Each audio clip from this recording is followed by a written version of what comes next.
Welcome to 95 news. ప్రతిక్షణం ప్రజాక్షేమం కోసం bulletin ముందుగా హెడ్లైన్స్ చూద్దాం. మరికల్ మండలం చిత్తనూరులో ఉద్రిక్తత. గ్రామస్తుల దాడిలో సీఐతో పాటుగా 4 పోలీసులకు గాయాలు. సీఎం జగన్ ప్రజాస్వామ్యాన్ని ఖూనీ చేస్తున్నారన్న జీవీఎం ఆంజనేయులు. రాజమండ్రి వెళ్లాలంటే పోలీసుల అనుమతి ఎందుకు తీసుకోవాలని ప్రశ్న. పొంగనూరులో టీడీపీ సైకిల్ యాత్రికుల దాడిపై సర్వత్రా విమర్శలు. రాష్ట్రంలో రౌడీ రాజకీయం నడుస్తోందన్న కూన రవికుమార్.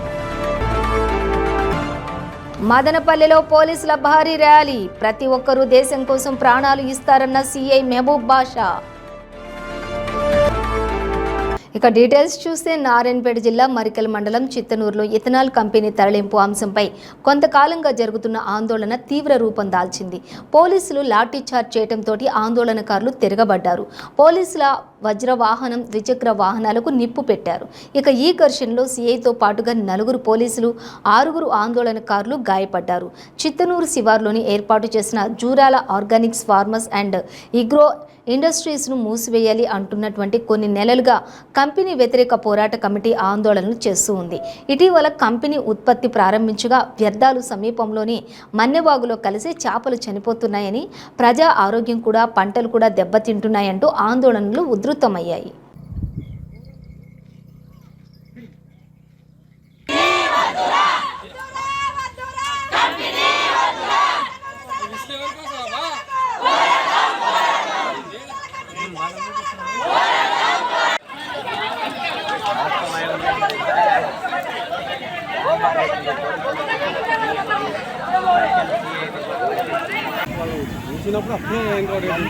అప్పుడు రాళ్ళు కట్టెల దొరకక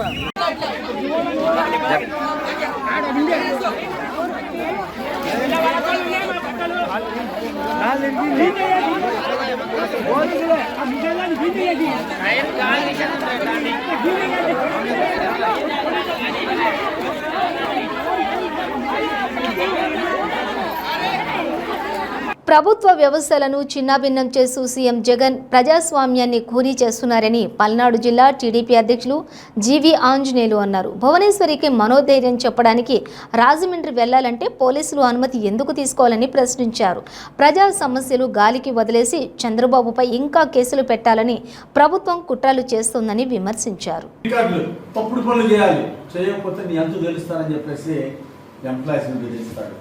ఎట్లా చెప్తే అట్లా చేయాలి. ఆ విధంగా ఎంప్లాయీస్ కి నోటికి వచ్చినట్టు దుర్భాషలాడుతూ ఉన్నాడు వల్ల. అదే విధంగా ఈరోజు ఓటర్లు కూడా బెదిరించేటువంటి స్థాయికి వెళ్ళాడు. ఒక్కసారి ఆయన ప్రజలు ఒక్క అవకాశం ఇవ్వండి అని చెప్పేసి అడిగితే ఒక్క అవకాశం ఇచ్చినటువంటి పాపానికి ప్రజల్ని బెదిరించే స్థాయికి వచ్చాడు బొల్ల. ఓటేయండి, ఓటేస్తే చూస్తాను, నన్ను దాటుకొని ఎలా వేస్తారో చూస్తా అని చెప్పేసి మాట్లాడతాడు. ఏంటి అహంభావం, ఏంటి అహంకారం? ఈ అహంకారం కొవ్వు కరిగించేస్తారు ప్రజలు.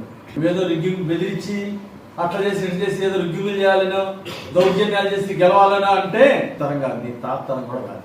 తెలుగుదేశం పార్టీ, జనసేన, అలాగే మిత్రపక్షాలు ఇలాంటి వాటిని ఎదుర్కోవడానికి సంసిద్ధంగా ఉన్నాయి. నీ గుండాయిజం, నీ రౌడీజానికి గుణపాఠం చెప్పడానికి, సమాధానం చెప్పడానికి సిద్ధంగా ఉన్నాం. ప్రజలు కూడా ఎదురు చూస్తున్నారు. ఇలాంటి నియంత, ఇలాంటి దుర్మార్గుడికి, భూ కబ్జాదారుడికి, ఈరోజు అవినీతితో కోట్లు సంపాదించినటువంటి బొల్లాకి ఎప్పుడు బుద్ధి చెప్దామా అని చెప్పేసి ఈరోజు ప్రజలు ఎదురు చూస్తున్నారు.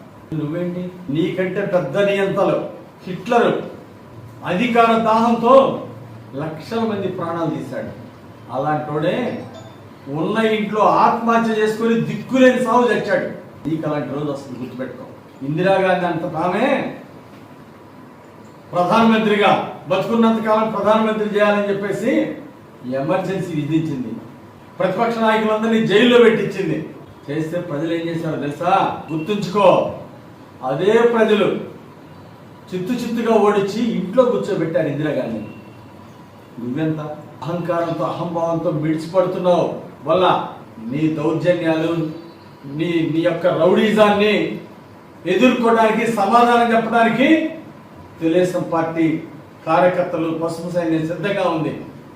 జనసేన, కమ్యూనిస్ట్ పార్టీలు కూడా సిద్ధంగా ఉన్నాయని చెప్పేసి సందర్భంగా హెచ్చరిక చేస్తున్నా. చెయ్యి, ఏమాత్రం చేస్తావు, రౌడీజం చెయ్యి, చూస్తాం. నీ రౌడీజంతో ఓట్లేస్తారా? నీ బెదిరింపు ఓట్లేస్తారనుకున్నావా? అంటే బెదిరించి మళ్ళీ గెలవాలనుకున్నావా? ఒక్కసారి దేహి నువ్వు ఇల్లు తిరిగి ఈ ఒక్క అవకాశం ఇవ్వని చెప్పేసి నువ్వు అడిగితే ఎలక్షన్కి ముందు నువ్వు ఏ విధంగా ప్రవర్తించావు? ఎలక్షన్ అయిన తర్వాత అధికారం వచ్చినాక ఈరోజు ఏ విధంగా ప్రవర్తిస్తున్నావు ప్రజలు గమనిస్తున్నారు. నీ అహంకారాన్ని దించుతారు ప్రజలు. ఓటర్ని బెదిరించడం చాలా దుర్మార్గం. దీన్ని ఎన్నికల కమిషన్ దృష్టికి కూడా తీసుకెళ్లాల్సినటువంటి అవసరం ఉంది. అంటే ఓటర్ని బెదిరించేటువంటి తీరు ఈరోజు అధికారాన్ని అడ్డం పెట్టుకొని ఈరోజు ఓటర్లు బెదిరించడం చాలా నేరం. ఇలాంటి వాటిని ఎన్నికల కమిషన్ కూడా సుమోటోగా తీసుకొని ఇలాంటి వాళ్ళ మీద కేసులు బుక్ చేసి చర్య తీసుకోవాలని చెప్పేసి నేను డిమాండ్ చేస్తున్నాను. ఈరోజు ఎన్నికల కమిషన్ కూడా వాళ్ళ స్వతంత్ర ప్రతిపత్తిని నిరూపించుకోవాల్సినటువంటి అవసరం ఉంది. పొంగనూరులో జరిగినటువంటి అంశాలు దేన్ని సూచిస్తున్నాయి?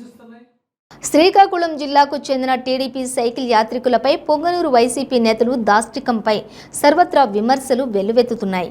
రాయలేని భాషతోటి శ్రీకాకుళం జిల్లా పేరు పెట్టి కించపరుస్తూ మాట్లాడడంపై టీడీపీ నేతలు మండిపడుతున్నారు.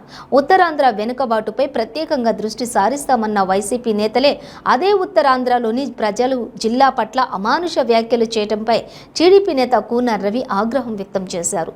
రాష్ట్రంలోని రౌడీ రాజకీయం నడుస్తోందని, పొంగనూరు దానికి ఓ నిదర్శనమని అన్నారు. పెద్దిరెడ్డి అమ్మ మొగుడుదా ఈ ఆంధ్రప్రదేశ్ రాష్ట్రం? లేదు జగన్మోహన్ రెడ్డి అమ్మ మొగుడుదా ఈ ఆంధ్రప్రదేశ్ రాష్ట్రం? అంటే ఉత్తరాంధ్రలో ఉన్నటువంటి బీసీల్ని, ఈ రాష్ట్రంలో ఉన్నటువంటి బీసీల్ని అనగదొక్కుతూ ఉన్నారు. ఉత్తరాంధ్రలో ఉన్నటువంటి బీసీలు, తెలుగుదేశం పార్టీకి అండగా ఎప్పుడు ఉంటున్నటువంటి బీసీలు ఈరోజు వాళ్ళు సైకిల్ యాత్ర చేస్తూ ఉంటే ఒళ్ళు మదమెక్కి అహంకారం ఎక్కి ఈరోజు తెలుగుదేశం పార్టీ జెండా తీయండని, పసుపు కండువాలు తీయండని, పసుపు షర్టులు తీయండి అని చెప్పి విప్పించి ఈరోజు ఒక క్రూరమైనటువంటి మృగాలుగా ప్రవర్తించినటువంటి ఈ వైసీపీ చర్యల్ని తీవ్రంగా ఖండిస్తున్నాను. నేను అడుగుతా ఉన్నాను జగన్మోహన్ రెడ్డి, ఈరోజు ఈ జిల్లాలో ఉన్నారు సీదిరి అప్పలరాజు, మొన్ననే మాట్లాడుతూ ఉన్నాడు. వైసీపీ పార్టీ బీసీల పార్టీ. ఏమయ్యా సీదిరి, ఎక్కడికి వెళ్ళావు? ఇప్పుడేం మాట్లాడావు? అంటే ఈ శ్రీకాకుళం జిల్లా బీసీలు చిత్తూరు జిల్లా పొంగనూరు వెళ్ళకూడదా? ఎవరిది బీసీల పార్టీ? మీరు బీసీల మీద పెత్తనం చేస్తూ, బీసీలని అనగదొక్కుతూ, బీసీలని హత్యలు గావిస్తూ, బీసీల ఆస్తులను దోచుకుంటూ మాది బీసీల పార్టీ అని మాట్లాడుకోవడానికి సిగ్గు లేదా నీకు? ఈ జిల్లా నుంచి ధర్మాన ప్రసాదరావు గారు ఉన్నారు. మీరు బీసీ కాదా? మీరు వెనుకబడిన కులానికి చెందినవారు కాదా? వెనుకబడిన కులానికి చెందినటువంటి వ్యక్తులు వాళ్ళకి స్వేచ్ఛ లేదా? ఈ ఆంధ్రప్రదేశ్ రాష్ట్రంలో ఏ ప్రాంతానికైనా వెళ్ళేటటువంటి హక్కు లేదా? ఎవరు వారి పార్టీకి వాళ్ళు సంఘీభావం తెలుపుకునేటటువంటి స్వేచ్ఛ ఈ రాజ్యాంగం కల్పించలేదా? మీరెందుకు స్పందించలేదు? ఏమైపోయారు మీరు? ఎక్కడున్నారు? ఎక్కడ దాక్కున్నారు? ఏమయ్యా డమాబుచ్చుల సీతారాం, నీకు ఎలాగా మానవత్వం లేదు, అసలు నువ్వు మనిషివే కాదు. ఈ శ్రీకాకుళం జిల్లాలో ఉన్నటువంటి అనగారిన వర్గాలకు చెందినటువంటి బీసీ వర్గాలకు చెందినటువంటి ఈరోజు ఉత్తరాంధ్ర ప్రజలైనటువంటి వ్యక్తులు ఈరోజు సంఘీభావం తెలుపుతూ వాళ్ళు సైకిల్ యాత్ర చేస్తే రెడ్ల పాదాల కింద వాళ్ళ మోచేతి నీళ్లు తాగుతూ బతకడానికి మీకు సిగ్గు లేదా? రంగులు కాదు, మిగిలిన 10% టిడ్కో ఇళ్ల నిర్మాణం పూర్తి చేయాలంటూ పాలకొల్లులోని ఎమ్మెల్యే నిమ్మల రామానాయుడు ఉదయాన్నే సైకిల్పై తిరుగుతూ ఇంటింటికి న్యూస్ పేపర్ వేస్తూ నిరసన వ్యక్తం చేశారు. 4.5 సంవత్సరాల కాలంలో అరబస్స సిమెంట్ కానీ ₹1 కానీ టిడ్కో ఇళ్లకు ఖర్చు పెట్టకుండా పేద మహిళలపై జగన్ కక్ష సాధిస్తున్నాడన్నారు. నాడు ఉచితమని చెప్పి నేడు అధికారంలోకి వచ్చాక మాట తప్పి చంద్రబాబు కట్టిన టిడ్కో ఇళ్లను 20 సంవత్సరాలకు బ్యాంకులకు తాకట్టు పెడుతున్నాడన్నారు. ఎప్పుడు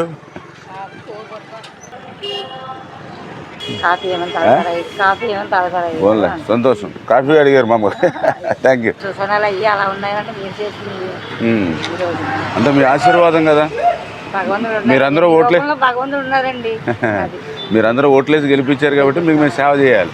మీకు సేవ చేయాలండి. మీరు ఎలా సేవ చేస్తున్నారు అలాగే మీకు మేము సేవ చేయాలి. ఓకే అమ్మ.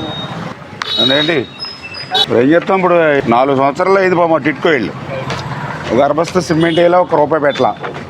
అందుకని ప్రభుత్వానికి నిరసన తెలియజేస్తూ 24 hours ఎప్పుడు 24 hours మీరు రన్నింగ్ మాకు ఇల్లు ఇంకా అసలు రావాలి. మేము 500 కట్టారు. చంద్రబాబు నాయుడు గారు అంత కష్టపడి మీకు ₹1 ఖర్చు లేకుండా ఒక ₹500 కడితే ఆయనే కట్టించారు.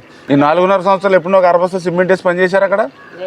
అంటే రంగులు కాదు, మిగిలిన 10% పూర్తి చేసి వాళ్ళ ఇల్లు వాళ్ళకి ఇవ్వాలని చెప్పేసి C32 ఇవ్వలేదు కదా. మరి మీకోసమే పోరాడుతున్నాం.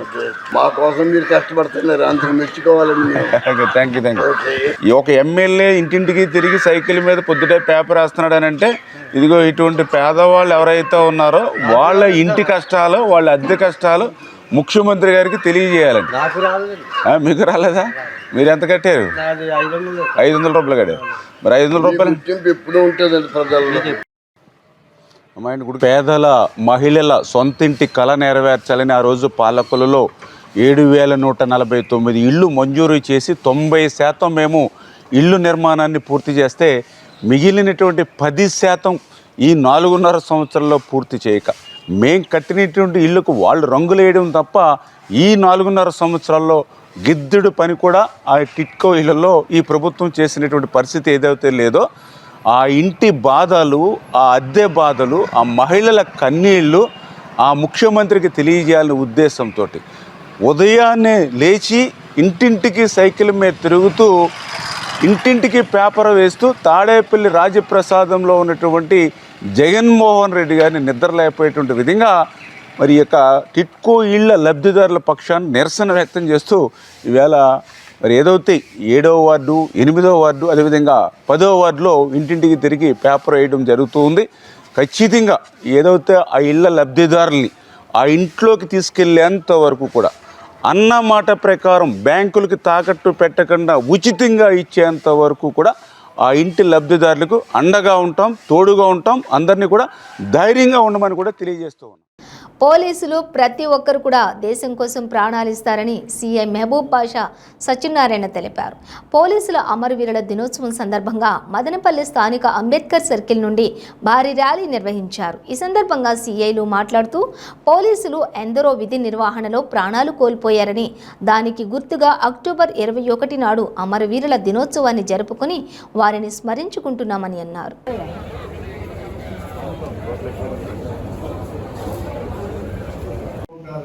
Okay, sir.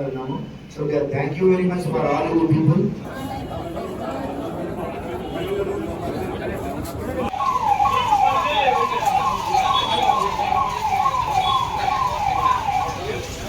Sit. No, right. Okay.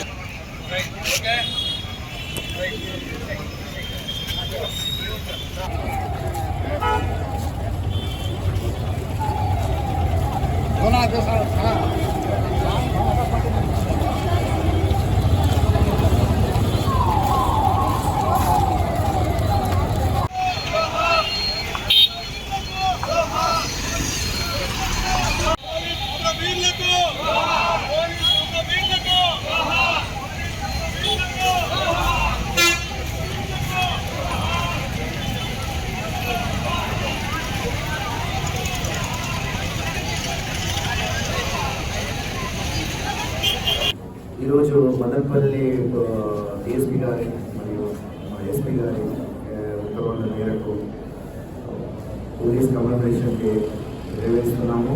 ఈ సందర్భంగా జ్ఞానపీఠ కాలేజ్ నుండి వాళ్ళ యాజమాన్యం అంతా పోలీస్ వారి కుటుంబాలకు సపోర్ట్గా ఉంటామనేసి వాళ్ళు ముందుకు వచ్చారు.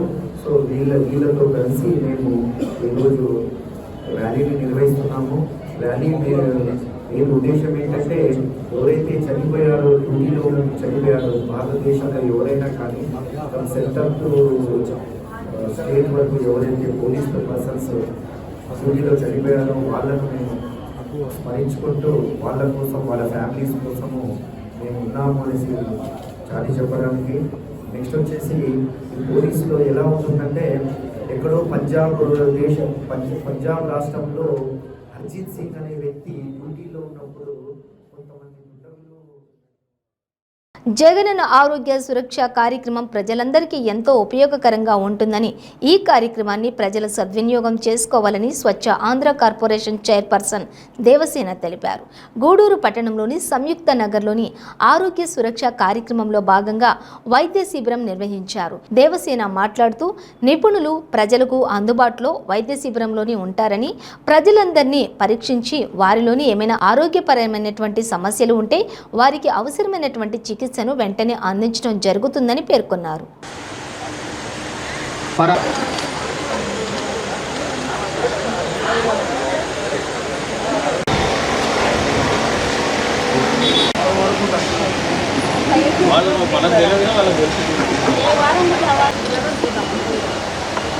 సురక్ష అనేది ప్రతి ఒక్కరికి కూడా ఉపయోగకరంగా ఉండే అవకాశం ఇది. అందరూ కూడా వచ్చి అంటే ఇప్పుడు 9 గంటల నుంచి సాయంత్రం 5 గంటల వరకు ఇక్కడ ఉండి చూస్తారు. డాక్టర్స్ మీకు అందుబాటులో ఉంటారు. మీ సమస్య తీవ్రతను బట్టి మిమ్మల్ని స్పెషలిస్టులకు కూడా ప్రిఫర్ చేయడం జరుగుతుంది. కాబట్టి ఈ టెస్టులు చేయించుకోండి. ఇప్పుడు ఫస్ట్ స్టార్టింగ్లోనే జగన్మోహన్ రెడ్డి గారు కంటి వెలుగు అని చెప్పి పెట్టి పిల్లలకి, అందరికీ, పెద్దలకి అందరికీ కూడా కళ్ళు బాగుంటే వాళ్ళు అంటే సర్వేంద్రియానం నయనం ప్రధానం అని ముఖ్యమైనది కన్ను కాబట్టి కంటికి ఫస్ట్ టెస్ట్ చేయించి చర్యలు తీసుకోవడం జరిగింది. ఇప్పుడు కూడా ఈ కార్యక్రమంలో కూడా కంటి డాక్టర్ని కూడా పెట్టున్నారు. చూపించుకోండి. చాలామంది 40 సంవత్సరాలు పైబడిన ప్రతి ఒక్కరు కూడా కంటి డాక్టర్ని సంప్రదించాల్సి వస్తుంది. కంటి డాక్టర్ని సంప్రదించాల్సి వస్తుంది. కాబట్టి మీకు అందుబాటులో ఉన్న ఈ వైద్య సేవల్ని వినియోగించుకోవాలని కోరుకుంటున్నాను. దేశ ఐక్యత, సమగ్రత కాపాడటంలోని సమిష్టి బాధ్యతగా వ్యవహరించాలని కాకినాడ రూరల్ ఎమ్మెల్యే కురసాల కన్నబాబు పేర్కొన్నారు.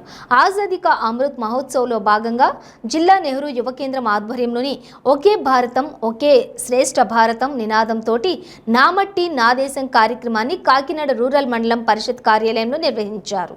ఈ కార్యక్రమానికి ఎంపీడీఓ కె స్వప్న అధ్యక్షతను వహించగా ముఖ్య అతిథిగా కన్నబాబు హాజరయ్యారు.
కాళేశ్వరం ఎత్తిపోతల పథకంలో భాగమైన మేడిగడ్డ బ్యారేజ్ పిల్లర్ కుంగిపోయిన సంగతి తెలిసిందే.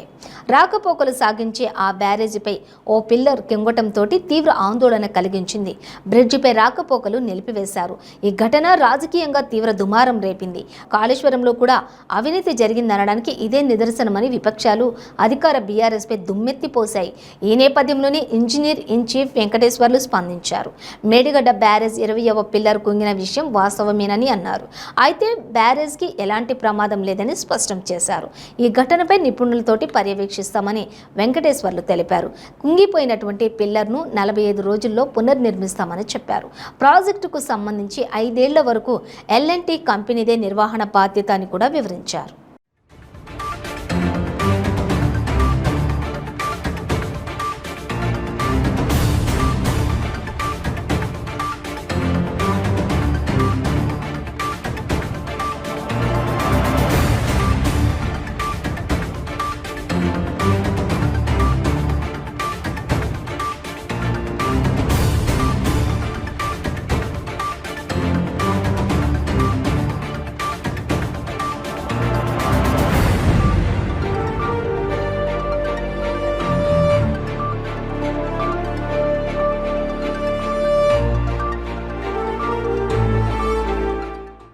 పంచారామ క్షేత్రాల్లో శిరోభాగ నిలయం శ్రీ రామలింగేశ్వర స్వామి ఆలయంలోని దేవీ నవరాత్రులలో 7వ రోజు బాల త్రిపుర సుందరీదేవిగా అలంకారంలోని భక్తులకు దర్శనమిచ్చారు.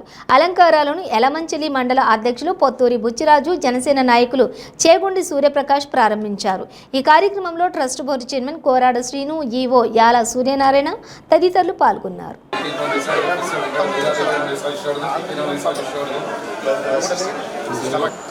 సుమంగళీరియం వధూరిభాగం సమే నమస్కర సౌభాగ్యమస్యై దత్వాజాదాస్తం విపరేతన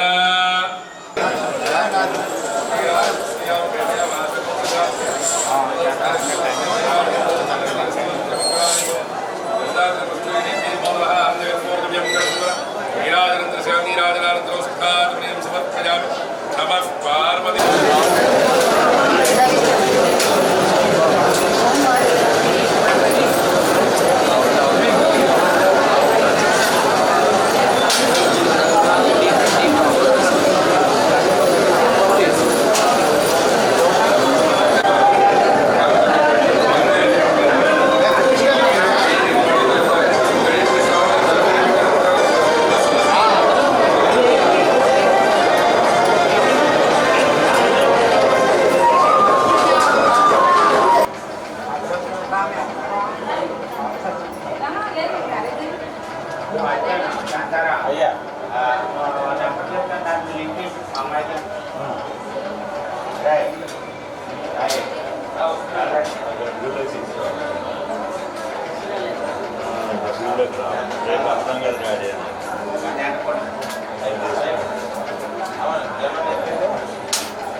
నవరాత్రుల సందర్భంగా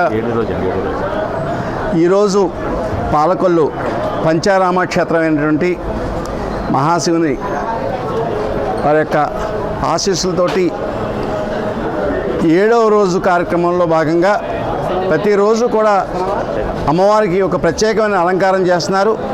ఈరోజు లలిత త్రిపుర సుందరి దేవి అలంకారం ఈరోజు ప్రత్యేకంగా చేయటం, ఆ సందర్భంగా మా అందరికీ కూడా ఆ దేవి యొక్క ఆశీస్సులు కలగజేసే విధంగా యువ గారు, ట్రస్ట్ బోర్డు మెంబర్స్, చైర్మన్ గారు అందరూ కూడా ఆహ్వానించి మమ్మల్ని, అలాగే రాజు గారిని అందరినీ కూడా ఆహ్వానించి ఇక్కడికి ఈ కార్యక్రమంలో భాగస్వాములు చేయడం అందరికీ కూడా చాలా ఆనందంగా ఉంది. ఆ దేవి యొక్క ఆశీస్సులు, ఈ మహాశివుడి యొక్క ఆశీస్సులు అందరికీ కూడా ఉండాలని, ఈ పాలకొల్లు నియోజకవర్గంలో ప్రతి ఒక్కరికి కూడా ఆ పరమేశ్వరుడు యొక్క ఆశీస్సులు ఉండాలని. విశాఖ కేజీహెచ్లోని ఆధునీకరించినటువంటి కార్డియాలజీ విభాగాన్ని ఏపీ వైద్యారోగ్య శాఖ మంత్రి విడుదల రజని ప్రారంభించారు. ఈ సందర్భంగా మంత్రి విడుదల రజని మాట్లాడుతూ కేజీహెచ్లో 600 కోట్ల రూపాయలతోటి అభివృద్ధి పనులు జరుగుతున్నాయని, గతంలో కూడా పోల్చుకుంటే ఇక్కడ రోగులకి మెరుగైన వైద్యం అందుతోందని, వసతులు కూడా మెరుగుపడ్డాయని తెలిపారు. ఇక్కడికి వచ్చే వారికి ఆరోగ్యమైనటువంటి వాతావరణం కల్పిస్తున్నామని విడుదల రజని అన్నారు. రాష్ట్రంలోని 16,000 కోట్ల రూపాయలతోటి అభివృద్ధి జరుగుతుందని ఆమె తెలిపారు.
అందరికీ నమస్కారం. ఈరోజు మన విశాఖపట్నంలోని ఆంధ్ర మెడికల్ కాలేజ్ పరిధిలో మరి 100 ఇయర్స్ని మనం సెలబ్రేట్ చేసుకున్నటువంటి సందర్భంలో మనం ఈరోజు ఇక్కడ చాలా పెద్ద ఎత్తున కూడా డెవలప్మెంటల్ కార్యక్రమాలన్నింటినీ కూడా ఇనాగ్రేట్ చేసుకోవడం జరిగింది. దీనికోసం నాతో పాటు స్థానిక ఎమ్మెల్యే గారు వాసుపల్లి గణేష్ గారు, అలాగే డిస్ట్రిక్ట్ కలెక్టర్ మల్లికార్జున గారు, అలాగే ఇక్కడ ఉన్నటువంటి ప్రజాప్రతినిధులు, అలాగే మా హెల్త్ అండ్ మెడికల్ స్టాఫ్ అందరూ కూడా మరి ఈ కార్యక్రమంలో పార్టిసిపేట్ చేయడం జరిగింది. మరి ఈ రోజున మనం చూసుకున్నట్టయితే మీ అందరికీ తెలుసు, మీ అందరూ కూడా ఇక్కడే స్థానికులు. మరి ఇదే కేజీహెచ్ని మీరు చాలా ఏళ్ళ నుంచి కూడా చూస్తూనే వచ్చారు. చాలామంది కూడా ఈ కేజీహెచ్ని మీద ఆధారపడి చుట్టుపక్కల చాలా జిల్లాల నుంచి కూడా ఇక్కడికి తరలి వచ్చేటువంటి విషయాలు మీ అందరికీ కూడా తెలిసినవే. మరి చూస్తూ ఉండగానే మరి మీ కళ్ళ ముందు రోజు కేజీహెచ్ ఒక పెద్ద కార్పొరేట్ హాస్పిటల్స్ని కూడా బీట్ చేస్తున్నటువంటి స్టాండర్డ్స్లో ఈరోజు మనం ఏర్పాటు చేసుకోవడం చాలా సంతోషంగా ఉంది. గౌరవ ముఖ్యమంత్రి వర్యులు శ్రీ వైఎస్ జగన్మోహన్ రెడ్డి గారి నాయకత్వంలో మరి ఆంధ్ర మెడికల్ కాలేజ్కి వచ్చి సంబంధించి మనకి కేజీహెచ్ కంప్లీట్ హాస్పిటల్కి సంబంధించి మనము 600 కోట్లతో నాడు నేడులో భాగంగా దీన్ని అభివృద్ధి చేసుకుంటా ఉన్నాము. ఇప్పటికే దీనికి సంబంధించి నియర్లీ ఒక 150 crores సంబంధించినటువంటి పనులు కూడా పురోగతిలో ఉన్నాయి. ఇంకా కూడా ఇన్ కోర్స్ ఆఫ్ టైం ఈ పనులన్నీ కూడా పూర్తి చేసుకోబోతా ఉన్నాము. అట్ ది సేమ్ టైం మనం చూసుకున్నట్టయితే ఈ కేజీహెచ్ హాస్పిటల్కి సంబంధించి గతంలో మీ అందరూ కూడా మాతో పాటు ఇదంతా కూడా టూర్ చేయడం మనం చూసాము. గతంలో సుమారు 11 crores అంటే 11 కోట్లతో మనము సిఎస్ఆర్ ఫండ్స్తో 11 కోట్లతో ఈ చుట్టుపక్కల మనకు ఈ హాస్పిటల్కి సంబంధించినటువంటి పేషెంట్ అటెండీస్కి సంబంధించిన షెడ్స్ కావచ్చు, అలాగే ఓపీ ఏసీ వెయిటింగ్ హాల్ కావచ్చు, అలాగే లోపల సంబంధించినటువంటి అన్ని ఫెసిలిటీస్ని కూడా వరుసగా కూడా క్రమంగా కూడా మనం ఎన్ని డెవలప్మెంటల్ యాక్టివిటీస్ చేశారో మీరు అందరూ కూడా చూశారు. అలాగే చుట్టూ ఉన్నటువంటి అంబియన్స్ని కూడా, అంటే పేషెంట్స్ కేజీహెచ్కి వచ్చినప్పుడు అఫ్కోర్స్ హాస్పిటల్కి వచ్చినప్పుడు ఎవరైనా కూడా ఒక హాస్పిటల్ మీద ఉన్నటువంటి నమ్మకంతో, అలాగే వాళ్ళకు ఉన్నటువంటి ఆరోగ్య ఇబ్బంది మీద ఉన్నటువంటి ఒక బాధతో రావడం జరుగుతుంది. మరి అలాంటి బాధతో ఒక హోప్తో ఇక్కడికి వచ్చినప్పుడు మరి ఒక మంచి యాంబియన్స్ని, ఒక మంచి వాతావరణాన్ని క్రియేట్ చేసి ఈ యాంబియన్స్లో వాళ్ళకు కనీసం ఒక పీస్ ఆఫ్ మైండ్ ఉంటుంది. అట్ ది సేమ్ టైం ఇక్కడ వైద్యులు అందించేటువంటి ఒక ట్రీట్మెంట్, ఇక్కడ కల్పించేటువంటి వసతులు, ఇవన్నిటి వల్ల కూడా ఇక్కడ ఇచ్చేటువంటి నాణ్యమైన వైద్యం అనేది వాళ్ళందరిలో కూడా ఒక హోప్ అనేది నింపుతుంది. దానివల్ల కొంచెం వాళ్ళకు ఉన్నటువంటి మెంటల్ స్ట్రెస్ లెవెల్స్ కూడా తగ్గడం మనం చూస్తాము. ఒక చక్కటి వాతావరణంలో ఒక చక్కటి వైద్యాన్ని ఈరోజు మనము డెవలప్ చేసుకొని అందించగలుగుతున్నామంటే ఒకసారి మీరు ఆలోచన చేయండి. ఒకవైపు ముఖ్యమంత్రి గారి ఆలోచనలు, అట్ ది సేమ్ టైం మరి జిల్లాలో మరి ఎమ్మెల్యే గారు కావచ్చు, కలెక్టర్ గారు కావచ్చు, రెగ్యులర్గా పర్సూ చేసుకుంటూ ఇక్కడ దాకా కూడా 11 కోట్లతో చేయడం జరిగింది. మరి ఈ రోజున మనం చూస్తున్నట్టయితే ఇవే మనం సిఎస్ఆర్ ఫండ్స్ కింద తీసుకున్నట్టయితే ఈ establishment of nail skill lab అనమాట. ఈ స్కిల్ ల్యాబ్, అలాగే ఈ సిటీ అండ్ ఎంఆర్ఐ రూమ్కి సంబంధించి వాటి వైరింగ్ అండ్ సివిల్ వర్క్స్కి సంబంధించి, అట్లాగే ఉన్నటువంటి ఐసీయూ వార్డ్ని, echo and TMT rooms, cardiology బ్లాక్ని కూడా ఈరోజు సిఎస్ఆర్ కింద మనం రెనోవేట్ చేస్తూ ఉన్నాము. అలాగే ఈరోజు 9 ఏఎల్ఎస్ అంబులెన్స్ అనమాట. ఈరోజు సిఎస్ఆర్ కింద మనం వీటిని తీసుకొని ఈరోజు ఇప్పుడే మనం ఫ్లాగ్ ఆఫ్ చేయడం జరిగింది. ఈ 9 కూడా మరి ఇక్కడ ఈ మన కేజీహెచ్కి సంబంధించి ఇక్కడ చుట్టుపక్కల కూడా అందరికీ కూడా ఎంతగా అండగా ఉంటాయని భావిస్తూ ఉన్నాము. At the same time medical and surgical equipment కూడా సిఎస్ఆర్ నుంచి రావడం జరిగింది. బులెటిన్ ముగించే ముందు హెడ్లైన్స్ మరోసారి. మరికల్ మండలం చిత్తనూరులో ఉద్రిక్తత, గ్రామస్తుల దాడిలో సీఐతో పాటుగా 4 పోలీసులకు గాయాలు. సీఎం జగన్ ప్రజాస్వామ్యాన్ని ఖూనీ చేస్తున్నారన్న జీవీఎం ఆంజనేయులు. రాజమండ్రి వెళ్లాలంటే పోలీసుల అనుమతి ఎందుకు తీసుకోవాలని ప్రశ్న. పొంగనూరులో టీడీపీ సైకిల్ యాత్రికుల దాడిపై సర్వత్రా విమర్శలు. రాష్ట్రంలో రౌడీ రాజకీయం నడుస్తోందన్న కూన రవికుమార్. మదనపల్లిలో పోలీసుల భారీ ర్యాలీ, ప్రతి ఒక్కరూ దేశం కోసం ప్రాణాలు ఇస్తారన్న సీఐ మహబూబ్ బాషా. ఇవి బులెటిన్ డీటెయిల్స్. చూస్తూనే ఉండండి 95 న్యూస్.